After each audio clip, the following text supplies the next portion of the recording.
This is the BMW 5 Series E. It is powered by a 2-litre 4-cylinder petrol and when combined with the electric motor makes 249 brake horsepower.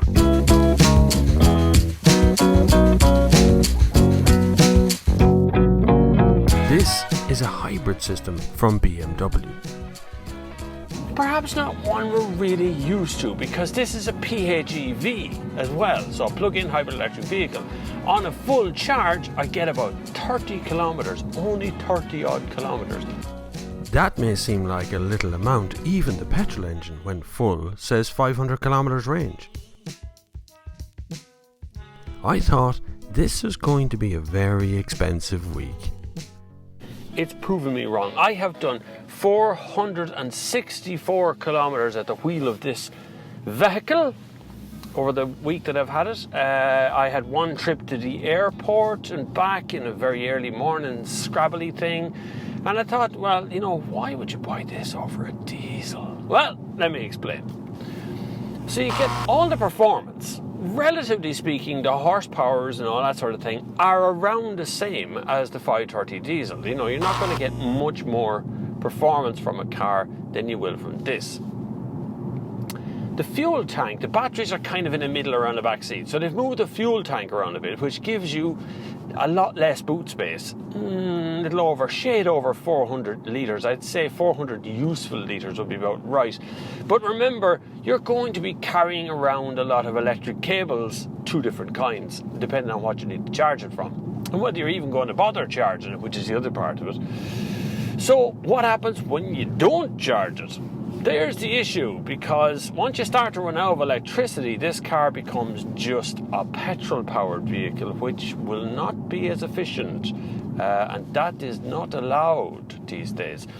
So we do have some extra modes. Normally on a BMW, you have Sport, Comfort, and Eco Pro. Eco Pro is the one that I kind of lean towards. It's very clever. It only recharges the car when you're at lower speeds, when it knows it's not going to disturb the drive. It tries to make you freewheel as much as you possibly can. It's very clever. Comfort does none of that. Comfort just charges the car the whole time, or tries to regenerate power as much as possible through deceleration, but it does actually come on just a tiny bit too much. In other words, drawing some power away from the engine. Sport does none of that, just uses all the battery you have and all the petrol power you have and flings you along the road in that BMW style. That slightly, I don't know if I'm crashing or just taking this corner really well mode is Sport mode on this. But there's a 4th mode, which is called E-Drive. It's a totally different button on the bottom. You can press that, and once you go in there, you can go Max E-Drive. Max E-Drive. That means the car will drive as far as it possibly can on electric, which is 30 kilometres. Not much. Then you have battery control. What that will do is you set a target as to what you want the car to do with the battery, so recharging it. And the car will use every available ounce of extra fuel that it gets, or anything it can do to try and generate battery power, but not use it. And that will be useful for, say, if you're on a longer drive, so you're driving from Dublin to Cork or something. When you get to the city in Cork, you want to have some power left in the battery to actually trundle about the city in, but you're not going to charge it along the way. You could use that. So Auto E-Drive allows you to cut in and out of the battery-powered drive system without thinking about it. It just does it on its own, and that's quite nice. Now, forgetting about the electronic hybrid PHEV end of stuff, what's it like as a car? Fantastic. I bet you thought I was going to say something else there. Fantastic. This is a beautifully composed, incredibly well put together experience of a car. That's not something I take lightly. Very few cars give an experience of driving. This actually manages it. The perfect size, diameter steering wheel and size of steering wheel, perfect seating position. I do feel like I'm looking out a picture frame out the front. It's a beautiful, beautiful experience. It's a car I'd have no problem spending many, many happy hours at the wheel of. The outside is a little bit more unremarkable, I suppose. It's not a big transformation from the last 5 Series. It's very subtle. There is some extra fins and holes and things that they put in the sides of the car, but realistically it's not that very much different from the last one. So maybe it's a little subtle change for other people, but in here the change is remarkable. We have connected drive system now as standard. Of course, there is probably going to be a universal charge for this after a bit, but for the first period of ownership it's actually going to be free. Also BIK, this being an electric car, will also be free for the first year, but that means nothing because you guys get a tax VAT rebate on diesel. And so government, you are completely useless to me as per usual. Nobody in the governmental department decided to ask any of us journalists what they should do. No. Of course, don't give VAT back on petrol. Petrol is somehow not a business source. But anyway, this has Apple Carplay, and unlike the Audi system, it is actually a touchscreen. This is a proper touchscreen, and so I can use it as that.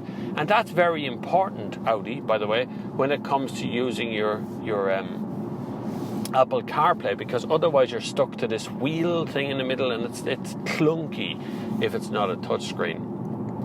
The dashboard layout is absolutely gorgeous. Love that LED. It's all LED now. There's no mechanical backup to it anymore.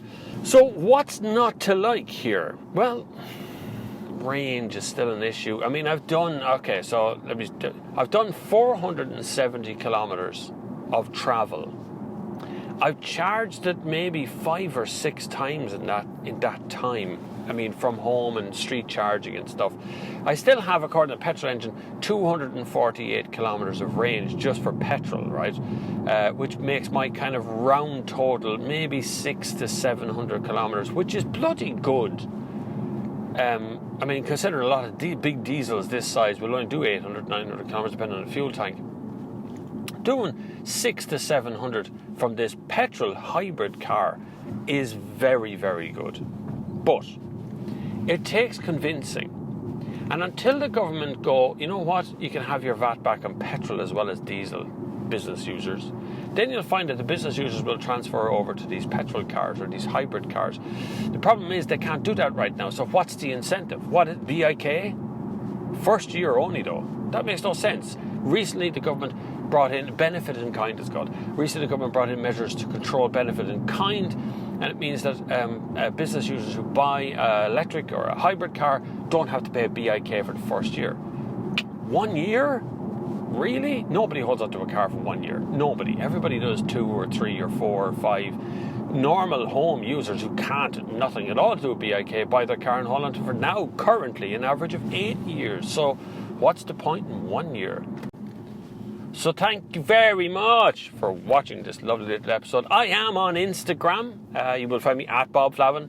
Loads of car pictures and running pictures and travel pictures, and I do not daily things, but I do stories. I do Instagram stories on interesting things. I don't really do it every day. It's my life is pretty boring normally, so not every day, but they're all there. You can get it on Twitter as well. I'm not so active, or not very active on Twitter. I'm on Facebook as well, but I hate that company. I hate what it stands for. I hate what it does, and I particularly hate the app, which absolutely eats my phone storage and just lags, and it's listening to you when it's not even turned on. It's listening to you and throws you targeted ads after that. Of course it is.